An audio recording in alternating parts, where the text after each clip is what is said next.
విశాఖలో డ్రగ్స్ కలకలం రేపాయి. ఒడిశా నుంచి విశాఖకి డ్రగ్స్ తరలిస్తున్న ముఠాను పోలీసులు అదుపులోకి తీసుకున్నారు. రుషికొండ సమీపంలో ముగ్గురిని అరెస్ట్ చేశారు. నిందితుల నుండి 2 గ్రాముల బ్రౌన్ షుగర్ను స్వాధీనం చేసుకున్నారు టాస్క్ ఫోర్స్ పోలీసులు. డ్రగ్స్ను ఎవరికి విక్రయిస్తున్నారన్న కోణంలో దర్యాప్తు చేపట్టారు. ప్రధాన నిందితుల వివరాలు రాబట్టేందుకు నిందితుల్ని ఆరిలోవ పోలీస్ స్టేషన్కు తరలించారు. మరింత సమాచారం మా ప్రతినిధి నరేష్ అందిస్తారు. నరేష్, 2 గ్రాముల బ్రౌన్ షుగర్ని స్వాధీనం చేసుకున్నట్టుగా తెలుస్తోంది విశాఖ టాస్క్ ఫోర్స్ పోలీసులు. ఈ ఘటనకు సంబంధించిన పూర్తి వివరాలేంటి?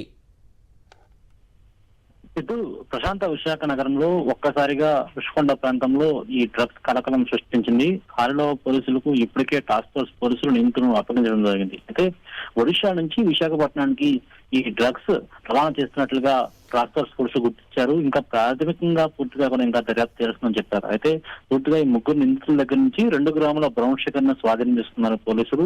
అదే కేవలం సుమారు వారం వ్యవధిలోనే మరొక డ్రగ్స్ దొరకడం కలకంగా మారింది. అంటే వారం క్రితమే గాజువాక పోలీస్ స్టేషన్ పరిధిలో కూడా డ్రగ్స్ స్వాధీనం చేస్తున్నారు టాస్క్ ఫోర్స్ పోలీసులు. మరొకసారి ఇప్పుడు విశాఖపట్నంలో ఈ విధంగా డ్రగ్స్ దొరకడం అనేది చాలా కలకంగా సృష్టిస్తుంది. పూర్తిగా అసలు వీరు ఒడిశా ప్రాంతం చెందిన వారు డ్రగ్స్ ఎక్కడ కొనుగోలు చేశారు, విశాఖపట్నంలో ఎవరికి అమ్మడానికి తీసుకుని వచ్చారు అంశంపై కూడా దర్యాప్తు చేస్తున్నారు. ఎన్ని రోజుల నుంచి డ్రగ్స్ వాడకం జరుగుతుంది, ఈ డ్రగ్స్ చైన్ లింక్ ఏ విధంగా కొనసాగుతున్న అంశంపై కూడా పూర్తిగా దర్యాప్తు చేస్తున్నామని ఆర్లో పోలీసులు తెలియజేశారు. ఓకే నరేష్.